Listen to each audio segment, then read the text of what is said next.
आपले प्रतिनिधी वेदांत नेब आपल्या सोबत आहेत। वेदांत, नेमकं काय घडतंय, कशी कारवाई केली जाते महापालिकेकडून? ज्या प्रकारे आपण बघतोय ही जी घरं आहेत म्हणजे दिंडोशी संतोष नगर मधली ही सगळी घरं आहेत ती अनधिकृत असल्याची तक्रार मुंबई महापालिकेला करण्यात आली होती आणि त्यानंतर आता या ठिकाणी बुलडोझरची कारवाई केली जात आहे। मुंबई महापालिकेचे अधिकारी तिथे आहेत आणि मोठा पोलीस फौजफाटा इथे पाहायला मिळतोय। काल आपण बघितलं सायंकाळच्या वेळेला हा वाद दोन गटांमध्ये झाला आणि वाद झाल्यानंतर आतापर्यंत 8 जणांना अटकही पोलिसांनी केलेली आहे। मात्र त्यानंतर जी तक्रार प्राप्त मुंबई महापालिकेला झाली होती की जी आरोपींची घरं आहेत ती अनधिकृत आहेत, अनधिकृतरित्या ते तिथे राहतात आणि त्यानंतर आता जेसीबी लावून मुंबई महापालिकेचे अधिकारी कर्मचारी या ठिकाणी तोडक कारवाई करताना पाहायला मिळत आहेत। तणावपूर्ण शांतता आपल्याला सकाळपासून पाहायला मिळते। पोलिसांचा मोठा फौजफाटा आहे आणि या सगळ्या पोलिसांच्या फौजफाट्यासोबत ही सगळी कारवाई केल्याचं आपल्याला पाहायला मिळतंय। मात्र वेदांत, जर ही घरं अनधिकृत असतील तर या संदर्भात आधी माहिती नव्हती का? काल राड्यानंतरच ही कारवाई का होतीये? ज्या प्रकारे आपण माहिती घेतली काल मोठा गोंधळ झाला। काही तक्रार हिंदुत्ववादी संघटनांनी सगळ्यामध्ये केली होती आणि या तक्रारीची शहानिशा महापालिका अधिकाऱ्यांनी केली। काल रात्री या सगळ्या संदर्भातली जी तक्रार आहे ती महापालिकेला आल्याचं अधिकाऱ्यांकडनं कळतंय। ज्या प्रकारे आपण बघितलं हा संपूर्ण कालचा जो गोंधळ झाला दोन गटांमध्ये तो साधारणपणे 4-5च्या दरम्यान झाला आणि त्यानंतर एक साधारणपणे 3 ते 4 जण जखमी सुद्धा झाले। पोलीस या सगळ्या तपास करत आहेत। मी जसं आधी अटक सुद्धा काही जणांना या जी माहिती महापालिकेला देण्यात आली, तक्रार दाखल करण्यात आली, त्यानंतर आता ही तोडक कारवाई केली जाते। मोठी गर्दी त्या ठिकाणी जमलेली आहे आणि या गर्दीमध्ये पोलिसांचा मोठा कडेकोट बंदोबस्त आहे आणि जसं मी सांगितलं की 3 ते 4 अशी घरं आहेत जी अनधिकृतरित्या तिथे आधीपासूनच होती आणि या तक्रारी प्राप्त झाल्यानंतर ही कारवाई करण्यात येते असं महापालिकेकडनं सांगण्यात येत आहे। वेदांत, असे समजते की आज संध्याकाळी किरीट सोमय्या यांच्या उपस्थितीत हनुमान चालीसाचं पठण होणार आहे। एकूणच या प्रकरणी आता भाजपनं कशी आक्रमक भूमिका घेतली आहे?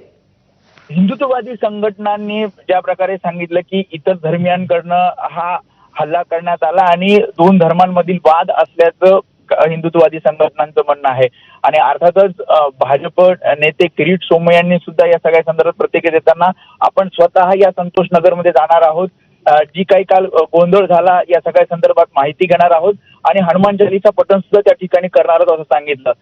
काही जणांनी या सगळ्या संदर्भात तक्रारी केल्या। काल पोलिसांनी दोन्ही बाजू ऐकून घेतल्या। जे जखमी झाले होते त्यांना जवळच्या रुग्णालयात दाखल करण्यात आलं। त्यातल्या 2 जणांची प्रकृती सुद्धा गंभीर आहे आणि या सगळ्याचा तपास पोलीस करत आहेत।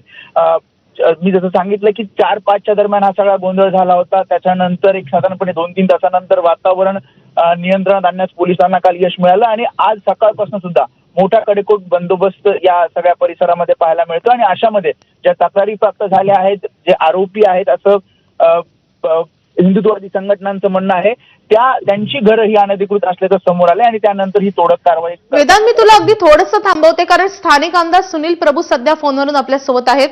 सुनील प्रभूजी, तुमचं स्वागत आहे। काल ज्या प्रकारे राडा झालेला आहे त्यानंतर आता पालिकेकडून मोठी कारवाई होतीये, थेट या दंगेखोरांच्या घरावर बुलडोझर चालवलं जातंय, तुमचं काय म्हणणं आहे या कारवाईवर?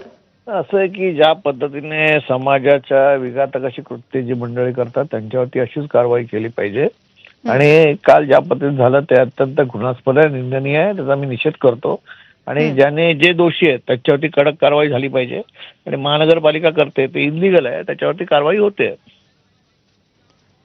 म्हणजे तुम्ही या सगळ्या कारवाईचं समर्थन करतायत, मात्र ही घरं अनधिकृत होती, या संदर्भात तक्रारही प्राप्त झाली होती, मग आता हे हल्ले झाल्यावरच कारवाई का होतीये? असं आहे, महानगरपालिकेला यापूर्वी पण तक्रारी केल्या होत्या परंतु त्यावेळी ती कारवाई झाली नाही। आता ती महानगरपालिका कारवाई करते। याबाबत सतत सातत्याने महानगरपालिकेशी पाठपुरावा आमचा होता परंतु यावरती कुठलीच कारवाई होत नव्हती। प्रभूजी, धन्यवाद तुमच्या या प्रतिक्रियेसाठी। तर कोरेगावच्या दिंडोशी परिसरामधल्या दंगेखोरांच्या घरावर आता बुलडोझर चालवला जातोय। खरं तर उत्तर प्रदेशात आपण अशा प्रकारची कारवाई पाहत असतो, त्यानंतर महाराष्ट्रात देखील आपल्याला हा बुलडोझर पॅटर्न पाहायला मिळतोय।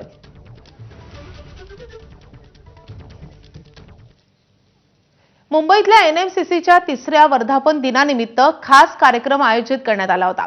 यावेळी बोलताना श्रीमती नीता अंबानी यांनी कला ही जखमा भरून काढते, लोकांना एकत्र आणते आणि आनंद पसरवते असं मत व्यक्त केलंय। मानवजातीच्या विकासात